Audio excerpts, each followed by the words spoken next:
There were more people signed up for this workshop than any other session throughout the conference, and the numbers speak for themselves. Over the past years, we've seen a lot of new models being developed in the field of social enterprise, and yet there's still a pressing need and a growing appetite for systematic innovation process. So we're particularly privileged today to have Professor Drew Boyd joining us from Cincinnati to lead an innovation workshop. This is also one of the few truly interactive sessions that will be taking place at the conference today, and we're all very excited about it. Professor Boyd is a thought leader and educator and practitioner in innovation, persuasion, and social media. After a distinguished service as an officer in the US Air Force, he has also had extensive career in strategic marketing at Johnson & Johnson and United Airlines, and has worked with various companies running workshops anywhere from corporations to nonprofits and assisting them on developing their innovation process. So thank you very much for coming, and we look forward to innovating together today. Great,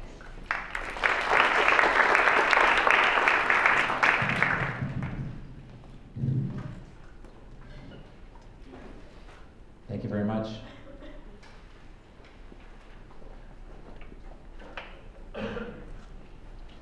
So what you see here is a puzzle, the 9-dot puzzle.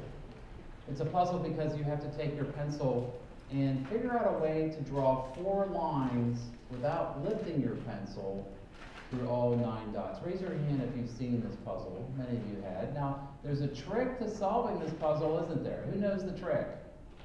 Who knows the trick? Okay, what's the trick? Think outside the box.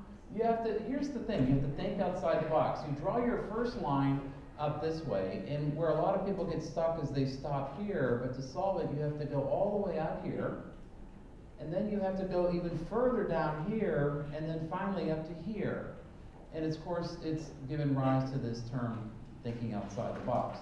If you don't know the history of this puzzle, it was used by a researcher named Guilford in the 70s, and what he did is he gave this puzzle to people and found that in the general population about 20% of people could solve it. And he concluded, and many other people concluded, that if we could just get our employees to think outside the box, they'll be more innovative. There's only one problem. Another researcher right after Guilford used the same puzzle in his research study, had the same group as Guilford, but had a second group. The first group got the same instructions that Guilford gave his. The second group got those instructions and the additional instructions that to solve the puzzle, you had to draw your lines outside the box created by the 9 dots. Just like Guilford, the first group, in the general population, about 20% of those people could solve it. What about the second group that got the additional added instructions? What do you think was their success rate? Shout it out. How much? 80, 60? 20%. 20%. No change.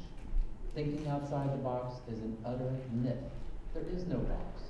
And if there was a box, you would be more successful thinking inside than outside of it. And that's my goal today, to try to convince you. What's interesting about innovation is that it's things like this that give innovation a bad name. Innovation has a certain stigma associated with it.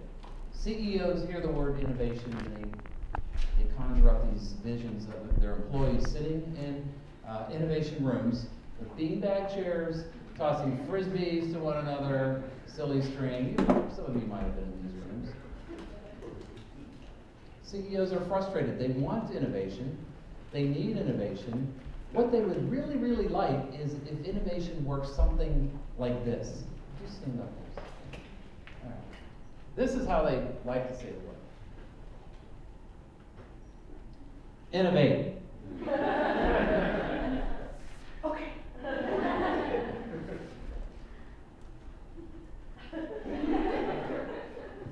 Now listen, I didn't tell you to turn your face bright red, but you did that really, really well. Now listen, there's people watching. Help me out here. I'm going to give you another shot at it. You ready? Innovate. What would you like me to do? Okay, so do you know what to do? No, you don't. This is what we do to our employees, though. This is what we say to them. We say, go think outside the box. We don't show them how to do it. Do you think anybody else here would have any better shot at this exercise than we do? Do they know what to do? I didn't go to business school. Oh, okay. Well, that explains it. If you had just gone to the business school, you would be able to have it right. But, so, thank you. How about a hand for our victim? Now, here's the deal. I'm sorry to tell you that I'm going to do this exact same thing to you before we end the day. And I'm willing to bet next time you know exactly what to do. So welcome to our little talk this morning. I think it's important that we break the stigma of what innovation is about. It's not about this. You get back in that goddamn cubicle and start thinking outside the box. Yep. All right, here's what I want you to do. I want you to have a partner for this exercise. It could be a person sitting right next to you, but everybody has to have a partner. You don't have to get up and move around unless you have to get up and move around. But everybody introduce yourself to somebody.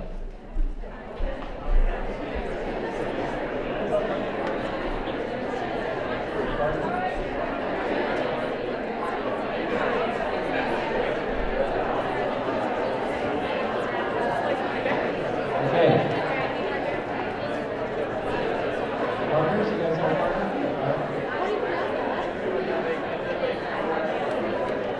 All right.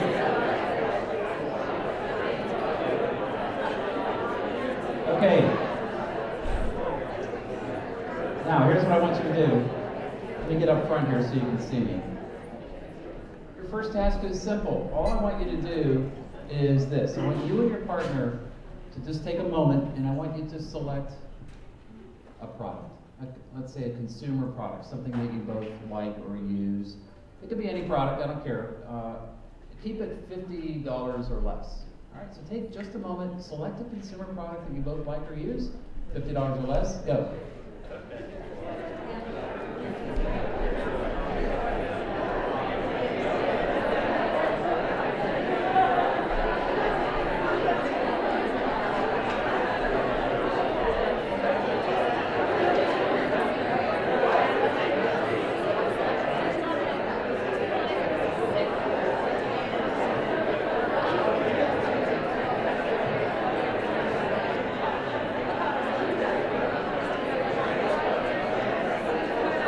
Okay. All right, everybody ready? Everybody here? I want to hear some of these. If you hear your product taken, you have to come up with something different. What do you select? Mobile phone, a cell phone. Cell phone? A pen. A pen, okay. You chose a toothbrush? Toothbrush, okay, good. Oral health is important. You chose a yoga mat? A yoga mat, got it. Pencil. Okay, pencil. You pulled that one out. Coffee. Coffee. Snuggie? Snuggie. Raise your hand if you have a Snuggie. No, don't raise your hand. Ice cream. Ice cream, very good. And? Coffee maker. Coffee maker. Method soap. Method soap. Good. Try to get out of the way. Okay. Now, here's what I want you to do. Everybody see me up here? I want you and your partner to take the product that you just selected.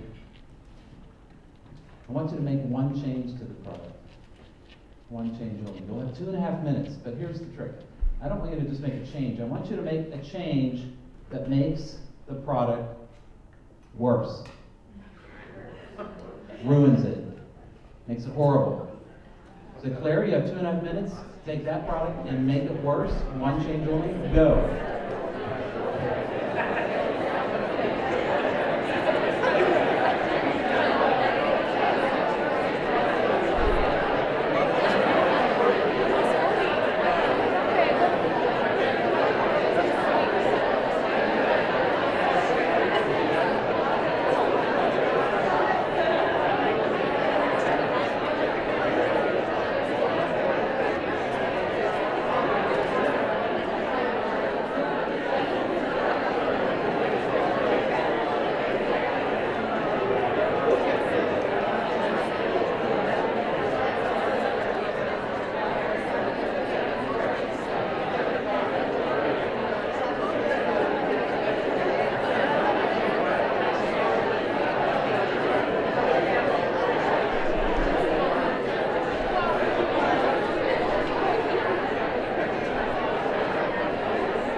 1 minute, 1 minute.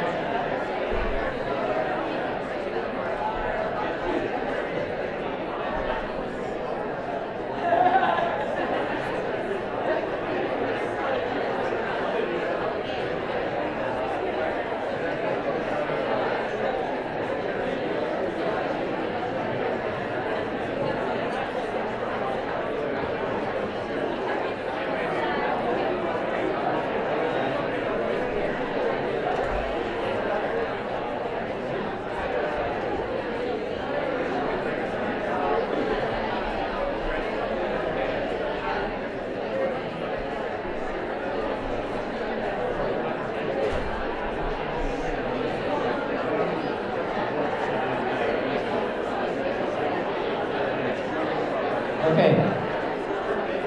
All right. Good. So I want to go around and hear some of these changes you made. Raise your hand if you finished this exercise early. Raise your hand. Okay, that's a problem. You know, I think what happens, probably because of the way we learn in school, we're given a task, we complete the task, and then we do what? We stop, we check our Blackberries, right?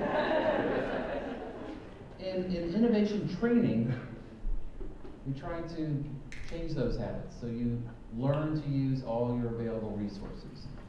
And the message for you today is that innovation is a skill. It's not a gift, it's not something you're born with, but you have to retrain your brain to use it in a new way, adopt new behaviors that you probably haven't learned yet. So that's an outcome. I want people walking out of the room to think differently. Now, I didn't say outside the box, very much inside the box. Let's hear some of your suggestions. All right, so what did you have? We had neckties. Necktie, and how'd you change it? We made it so the back part was too wide, so it wouldn't fit in the collar. Okay, so the back part is They're laughing at you. okay. All right, you get your hands up, so you want to talk. Fruit Loops with garlic. Fruit Loops with garlic. And the itchy deodorant? Itchy deodorant. Actually, we try to change your question. Instead of doing it worse, we try to make it better. Try to innovate before you innovate. What was it? First was a pen without the finger guard, so your hands got dirty. Good, but I want you to note this behavior. I gave the instructions to make it worse, and you tried to make it better in what you thought was innovative. I'm not picking on you, but I am going to come back, and I will pick on you then. So we're just going to hold the thought, all right?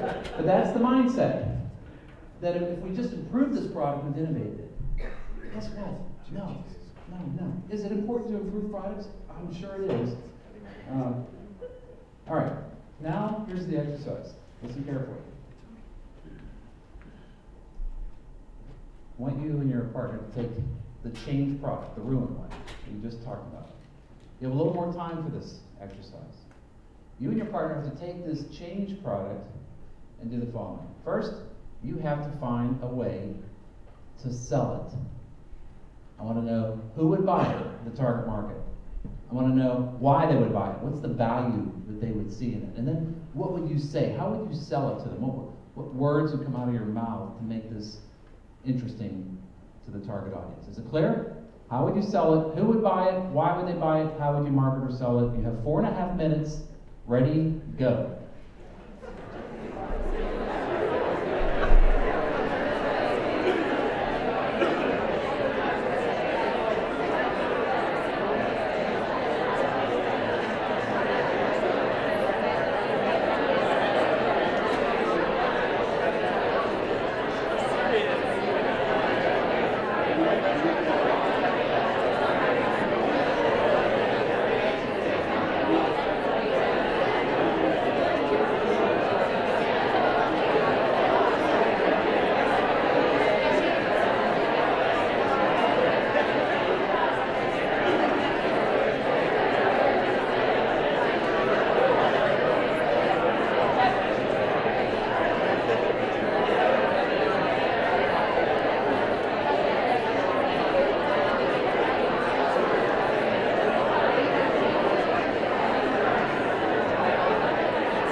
You have 2 minutes. You have 2 minutes.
How's that exercise feel?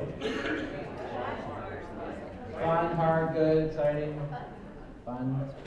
How many of you finished this exercise early? Raise your hand. Oh. Okay, we still have some people to work on a little bit. That's okay. Plenty of time. Let's hear some of these. I went around and captured a few. I'm curious about this one. This seems rather interesting. Let's start here. Tell us what you had. So we had a hand mixer for bakers, and the bad thing about it was that it sprays batter everywhere. And we decided to sell it with infomercials, but we would use kind of a special bowl so that you couldn't tell how much it was splattering. Okay, now so here's why I picked on you, is that you were trying to think of ways to sell it, and what you defaulted to is what happens a lot of times in innovation. You don't know what to do with the idea, so you categorize it into what I call the gag gift. We'll sell it at Spencer Gifts, or you turn it into a paperweight, or this is the new one, the infomercial. I have to remember that. That's really great. And so let's help you push through a little bit. You're the world leader in hand mixers, and you have this one that all of a sudden sprays batter everywhere. You have all the production facilities, you have all the intellectual property, you have all the methods and patents and everything else. What could you do with this device? Yes, shout it out. Artist, okay. So they spray like Pollock. I just watched the movie Pollock. All right. So, but let's go for something beyond art. Let's go for a legitimate use. Not that that's not legitimate, but I just offended all the artists in the room. Yes. Okay, so it becomes a game. That's possible, but that's sort of approaching a little bit of the sort of the gag of make it a serious thing. Why would it be used in business? Okay, so it's used in cooking. It has a certain aerated feature, and there's a particular reason why. And maybe there is now. Let's bring the cover in, and this thing is so amazing that you put the cover on, and you can see your batter splattering up, and something happens to it, and it's very unique, and it does something cool to the food as you're preparing it. Take it out. Yes.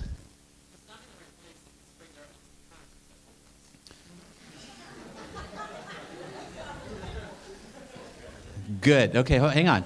Now, what I like about it is this. First of all, let me ask you a question. Be honest with me. Are you being funny? Are you just trying to be funny, or you think it's a serious idea? Okay, good. Because the reason I ask is that it's okay to be funny. Innovation should be, first of all, it's a team sport, and it should be fun, but it should also be serious. And you think it's a serious idea, but people laughed. And what I like when I hear laughter is the following. I know that there's probably a really good idea right around the corner. Let's go there. Let's make that work. Now you have a mixer, and this thing actually somehow transfers the mixed element into something else. What would it do? Make it work. What would it look like? Why would it be better? Who would want it? What types of businesses would want it? Yes?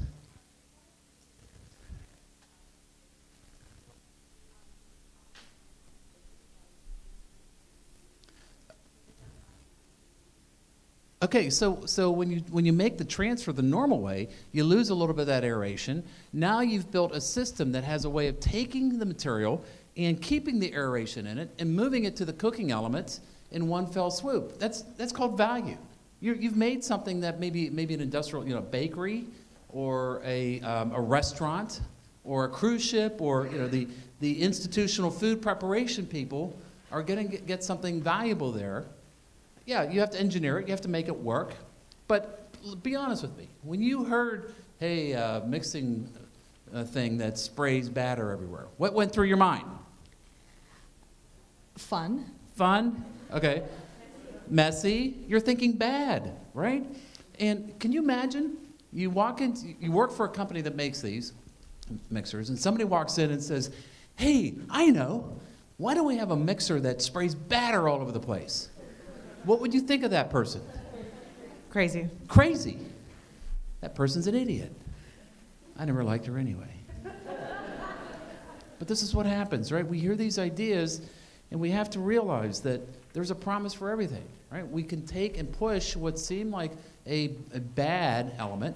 We've associated spraying batter out with bad things, when in fact, no, we can realistically find valuable new embodiments if we pursue this method you're about to learn.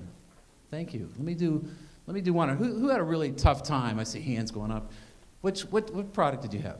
Well, I don't think we had a tough time, but when we took toothpaste, we decided that it was perishable. Perishable toothpaste. Okay, so that would ruin it. Would that ruin it in your mind?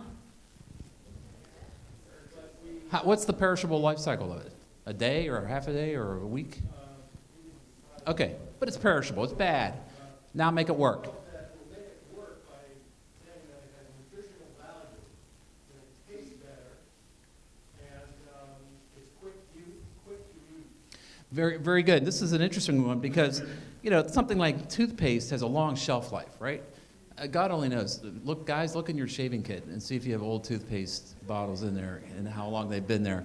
And these are, again, the mindset of that industry is you build this stuff to last. You build this stuff to last. And you've just ruined it by making it perishable. And when you first heard perishable toothpaste, your first inclination would be like, what? I mean, I have to keep buying this stuff? It'll expire? But those are legitimate benefits. What else could you do with expiring toothpaste?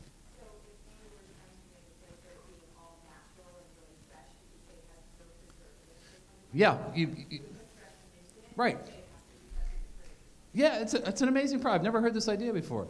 And you all of a sudden, you have now a whole brand promise. You're a company like P&G or Colgate, that makes this stuff by the boatloads, right? Now all of a sudden you have a whole new category and a whole new brand promise to put into the marketplace. Any other uses for it? What else would go with the story? Yes.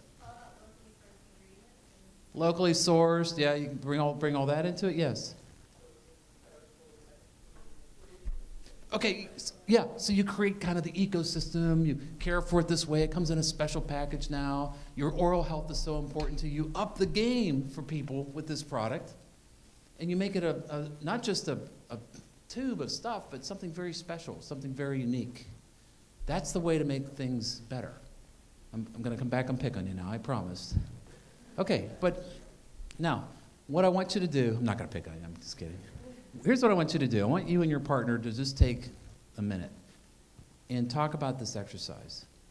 And talk about what stood out for you about this exercise. What did you take away from it or find interesting or noteworthy? Take a minute with your partner and just talk about that.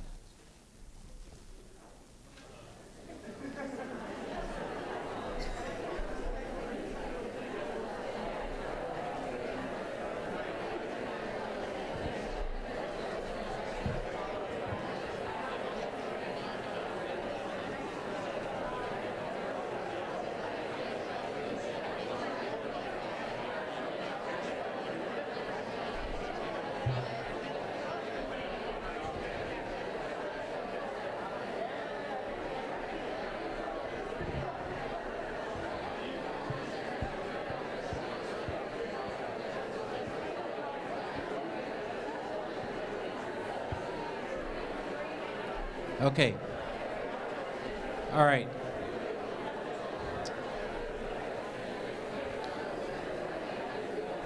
All right, let me hear some of your comments.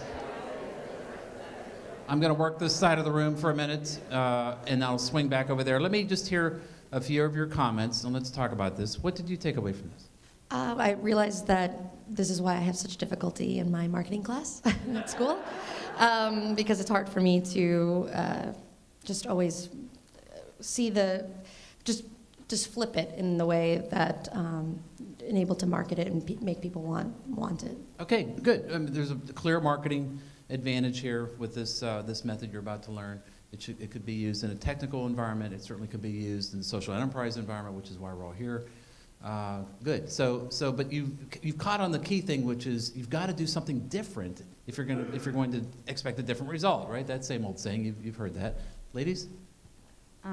We were talking about mats, and we thought it was interesting to sort of switch the environment with which you see that product in to generate more profit. Good. So what you did is you did a manipulation on something very familiar to you, a yoga mat. I mean, how exciting is that, right? If you're in yoga, which I do yoga. Yoga mats are cool. But what this does is get you into a different frame, so you can see neckties in a different way, so you can see method soap in a different mindset, so you can see cooking, mixing mixers in a different mindset. Very good. How about you? Nothing? Okay, lost your voice. Okay. We were talking about the fact that, number one, it was really fun just to kind of get ourselves thinking backwards initially and then take it and reframe the problem. And I think our exfoliating Snuggie idea was actually pretty exceptional. So. An exfoliating Snuggie. This is the winner right here. Sandra, bring the trophy over. We're done here. So I think we wouldn't have been able to come up with this innovative idea had we not gone through this backwards exercise. Okay, this is an insight. I don't think we would have come up with this innovation had we not done this backwards exercise. That's sort of the gist of what this is all about.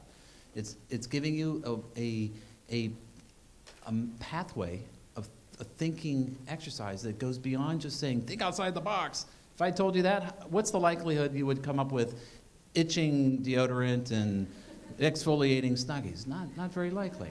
Not very likely. Okay, let's... a couple other comments. Let me go to this side of the room. Any takers over here? Anybody? Okay. We talked about everything that was said in terms of, what was wrong, in terms of our pen or whatever. But there was also a sense of failure, that it was okay, there was no judgment in whatever we came up with. And I think that's lost in terms of the context and how it is okay to just come up with things, and there was a safety associated with that. Okay, so the comment about judgment and some of these dysfunctional behaviors we see in groups, I'm going to talk about that, and where that issue of judgment and the pressure in a group comes in and how it can defeat some issues around innovation. How about over here? Any comments?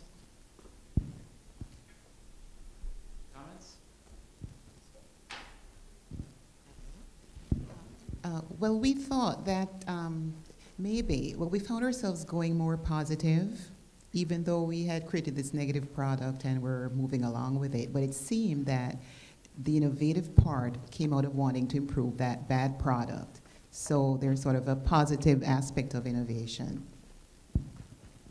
Very much so. And the good news is humans are already predisposed to think this way. You really don't have to change a lot of behaviors in this thing I'm about to show you. You just have to harness it and recognize it and trust it and go with it. Who else had their hand up? Okay. I feel like whenever I've learned about innovation or product change, it's always started with what's a consumer need, like who's your consumer and what's the need. And this backed into like, okay, here's a new product and what consumer could find it useful and what's the need. So big insight here. Don't worry, I see the hand. You're really, I haven't missed you. I gotta miss that. Okay. We're stuck on this thing called voice of the customer, right? And voice of the customer is important, but I'm going to offer a different way to think about it and when to bring it in. Now. Steve Jobs said the contrary, which is that it's not up to the consumers to decide what it is that they want. And so in this exercise, we learned that we could take something that we had previously valued as bad and cast it in a new value light. Yeah, good, and thank you for mentioning the recently departed. Everyone will miss him, that's for sure. That is something I'm going to talk about as well, around companies like Apple, like L'Oreal. L'Oreal doesn't go and get consumer needs. They don't do voice of the customer. They tell you what shade you're going to wear, when you're going to wear it, why you're going to wear it, and how you're going to feel about wearing it. Okay, so what's going on here? Let's have this discussion now.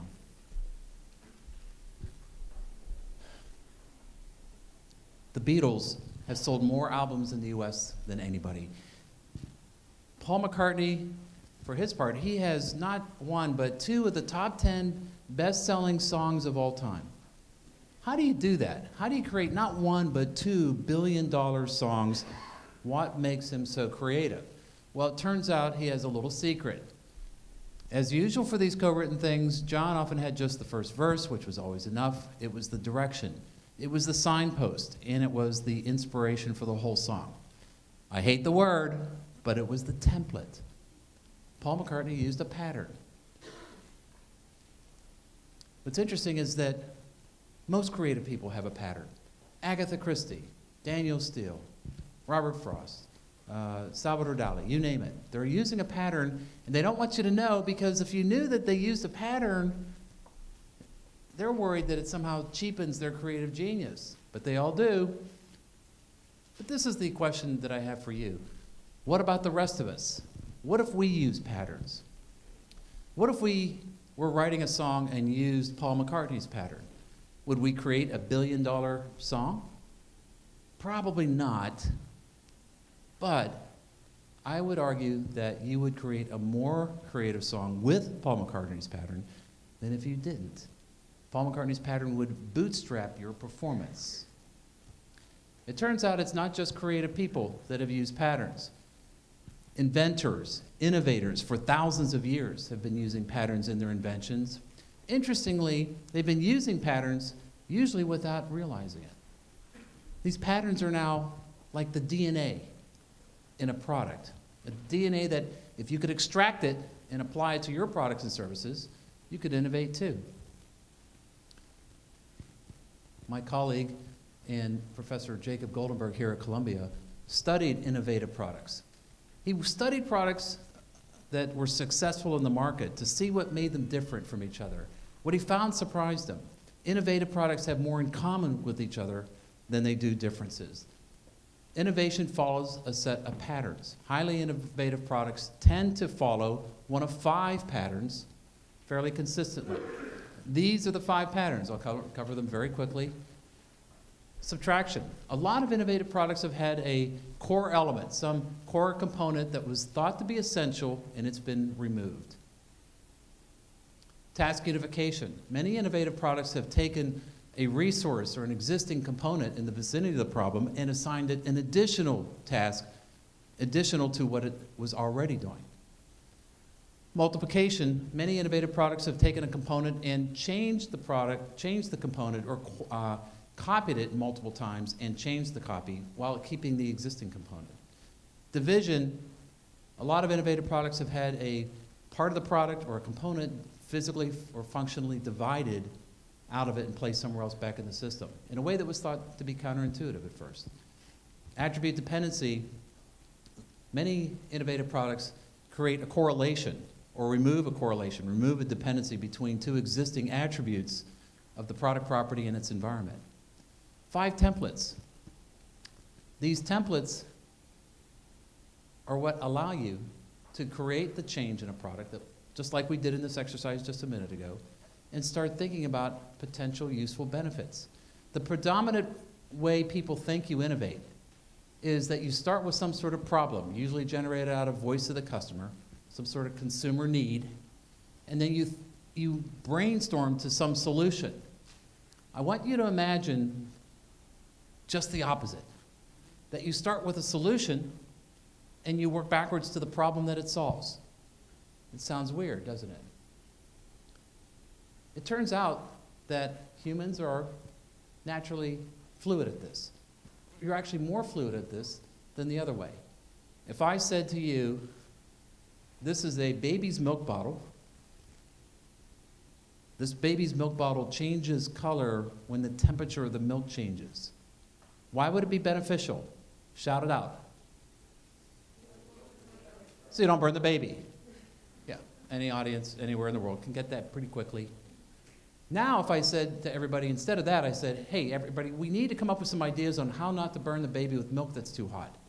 How long do you think it would take us to come up with the color-changing bottle idea? What ideas would we come up with instead? The usual stuff, the stuff we know. Put a little milk on your wrist. Don't use a microwave. You come up with the things you know. And you saw how fluidly you can go from a configuration that you're not even sure what it does and then work backwards to benefits it delivers. The process has a name. This is an idea discovered by a psychologist or described by a psychologist, Ronald Fink. He calls it function follows form. And here's how it works. You start with an existing situation. That can be a product. It can be a service.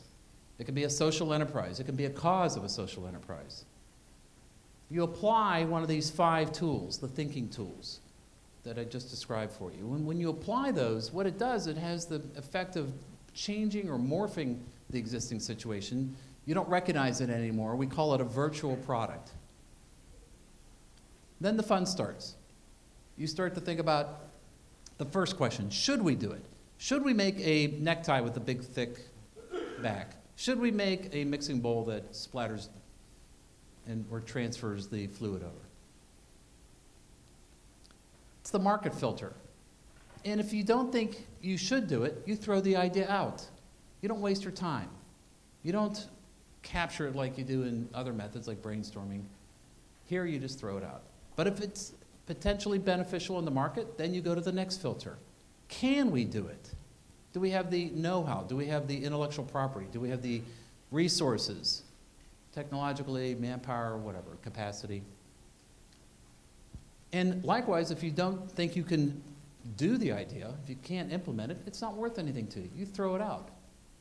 If you think it's potentially viable, then you move through to the next step, which is adaptations. How can we morph this idea even more? We did this very well as a group. We made adaptations to different things to get to even better, valuable products in the marketplace. If you go through this process in a disciplined way, you end up with what I would consider, and only then would I consider it an idea. Do you see why it's called function follows form instead of the usual way? Form follows function. That's what the designers say. The designers say, give me a functioning element and I'll put a beautiful form around it. That's not what we're doing here. We're taking the form and finding the function that it performs. This is how you have to retrain your brain. You have to become what I call a two-way innovator. I didn't say to stop solving problems. There are many problems out there that are worth solving, problem to solution. But now add this additional muscle to your brain, from the solution to the problem. The comment was made about the voice of the customer before, and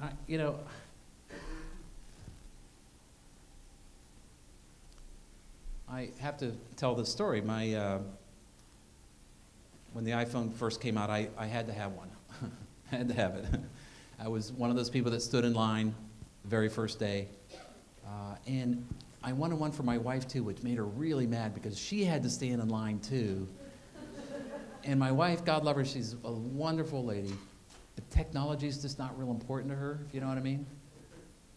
So we're standing there, and we're at home, and I'm playing with it. I'm pushing the buttons, big grin on my face, and I look back there, and my wife's kind of pushing the buttons on hers, and all of a sudden,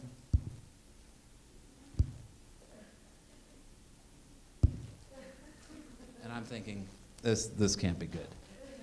I said, honey, what's wrong? And she goes, I can't find the help function. And I said to her, it doesn't have a help function. What do you think my wife said to me at that exact moment? Shout it out. Take it back. I can't use it. Why? My wife looks at me and says, finally, a product that understands my needs. Consumers only know what they know. They have a condition called fixedness.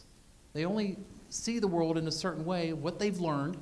Can you imagine if Apple had called our house to collect voice of the customer and got my wife on the phone? Can you hear this? Hi, Mrs. Boyd, this is Apple. We're building the most awesome cell phone on the planet, and we want to know what you think it ought to have. What would my wife have said? It needs to have the most awesome help function on the planet. Now, I'm not telling you not to talk to consumers, but I'm just telling you that a better process might be to include them somewhere up here. Where would you involve customers in this process? Should we do it? You create the virtual product up here, and then you bring in a bunch of bakers and you show them this newfangled thing that transfers the batter. They'll tell you lots of things at that point. Can we do it? Adaptations. The consumers are great once they see it. We call this method systematic inventive thinking.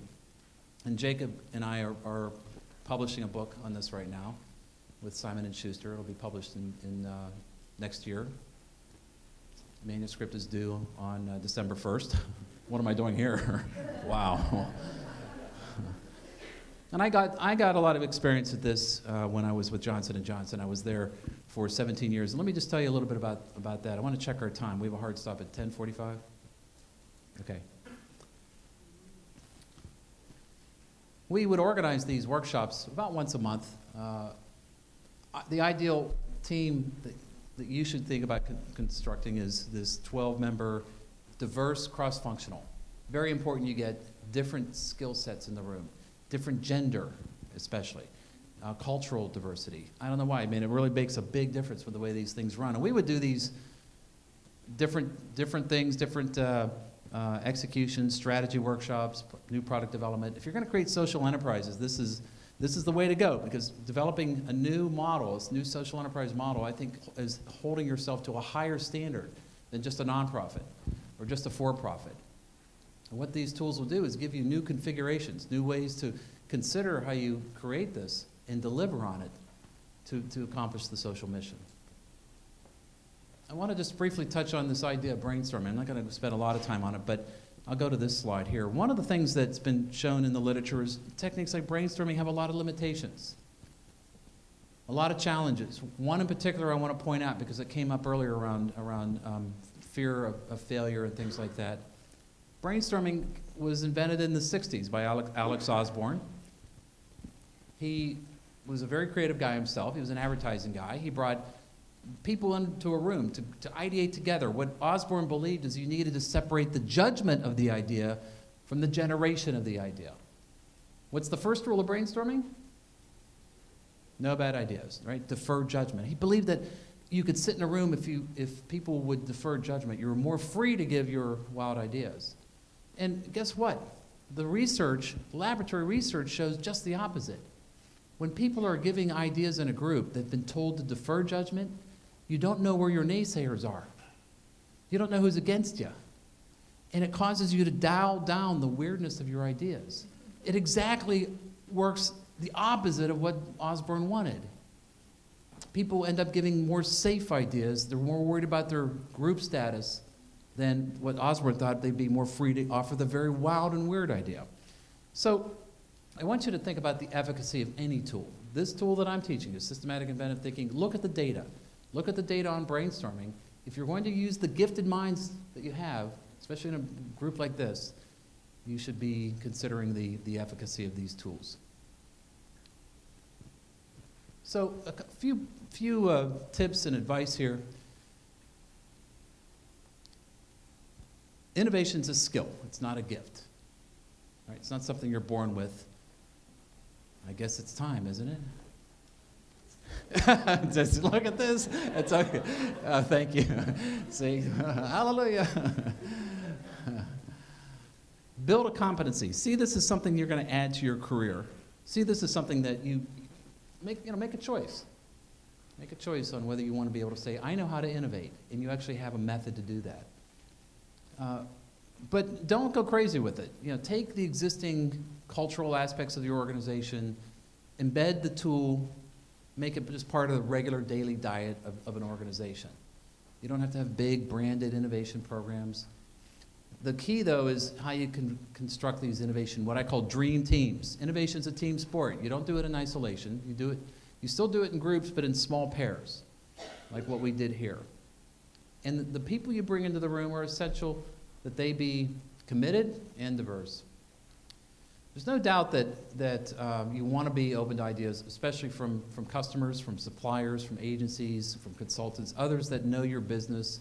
Get them involved. Don't turn them away. Don't shut them out.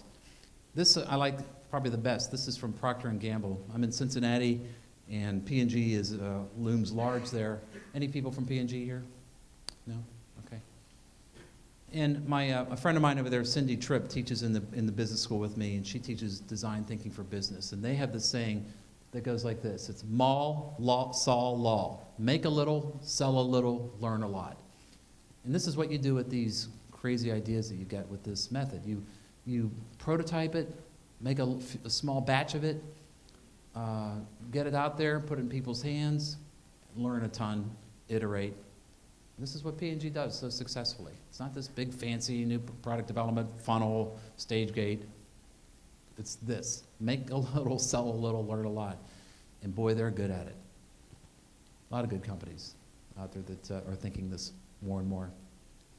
So I thank you for having me here today. I'll end with one final slide that I think sums it up pretty well. We'll take some questions if you'd like.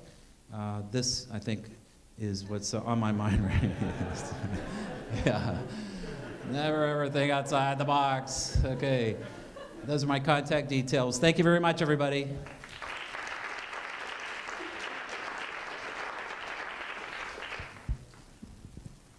Short Q&A, anybody? You don't have to go to the mic, you can just raise your hand. Yes? So, one of the questions that I have, I'm an organizational development consultant with nonprofits, and the biggest challenge that we have is taking critical nonprofits and seeing social enterprise as a potential for funding, for supporting their clients. What are your recommendations in terms of the culture change around innovation? How do we support our clients in thinking and undertaking? Yeah. You know, if you're on the organization capability side of it, you've already answered your own question. Make it a capability. Turn it into a skill, build a competency model, hold people accountable. It's sort of a shock to people to say, you want me to do what? Build skills and innovation? How do you do that? Well, I tell the story sometimes. Imagine if the CEO of Intel came to his company and said, you're not going to believe this, but the success and future of our company is dependent on every employee being able to speak Latin. Just forget why. Just pretend a company like Intel, the entire company had to start speaking Latin immediately, or they were going to go away. What would they do? Think about it. They would bring in Latin consultants. They would have Latin training classes. They would hire people with Latin skills. They'd put big banners up in the cafeteria, speak Latin, and they'd have Latin rooms. No, forget it. But it's a skill. Build it as a skill. Yes?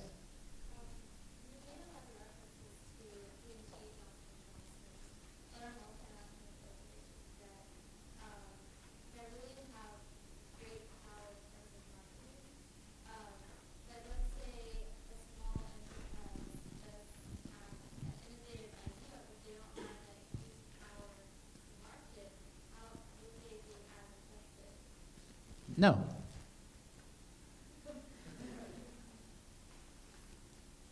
but I don't consider that an innovation issue, though. I think I'm very biased towards the creationist side of things.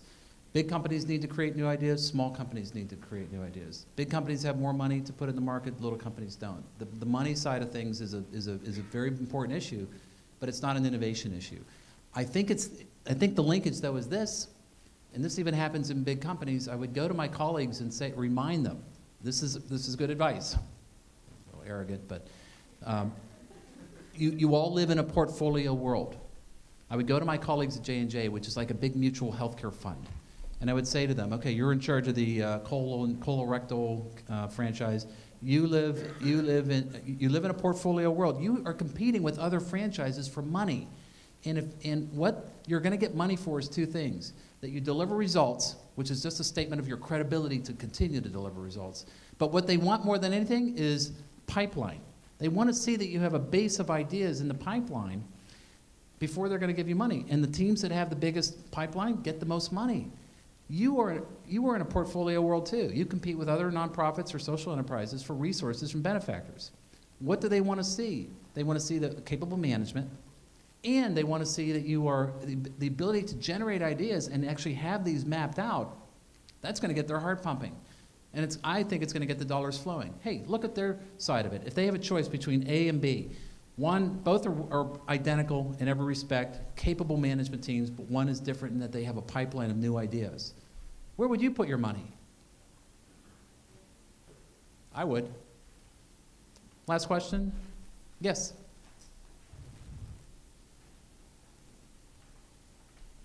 Oh, okay. Two, we'll take two. Okay. Hi, my name is Frank Moore. I work for a small development corporation out of Queens. We just received some funding actually to do a business plan on a social enterprise for our organization. And it was something kind of in the back burner for us that we wanted to do that was kind of innovative. But we very much saw it as, here's a problem. We want to be able to provide a solution to a problem. And I'm wondering if the innovations that's created the social enterprise is more on the operations of the actual program or of the actual program itself. All the above. We want to provide. Yeah, all the above. I did some work with the Alzheimer's Association. I look at that world as two big issues: sourcing funds and using funds. And they're both important. How you get money, how you fundraise, but then also how you deploy the money. You've got to deploy the money in a credible, mission-critical way, right? That those resources have to reach your constituents. So you use the method on execution very much. Those are a series of steps that can be broken into components to have any one of these templates applied to. So it's a great method, not just for creating products, but also services and processes. Processes like deploying your social enterprise mission. And it'll amp up these are all about bootstrapping your performance. And I believe this holds promise for you. Last question, yes?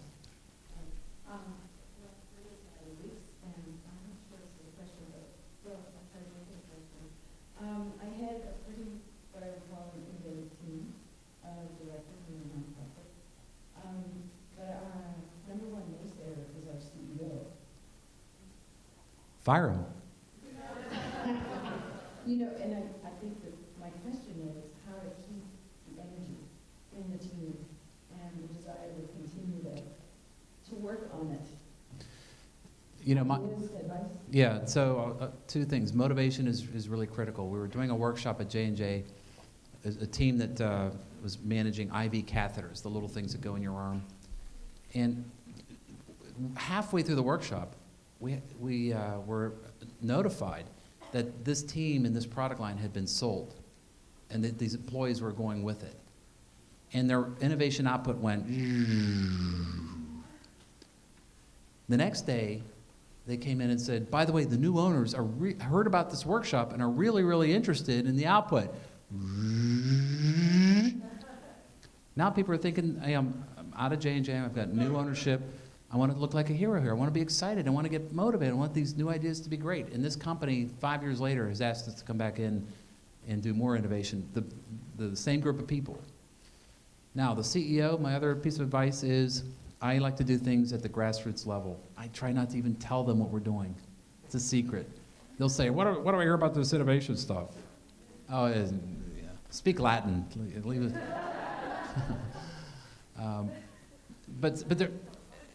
I think at some point, somebody's going to have some frank conversation and say, we would be more effective if we got a sense that you were supporting us more.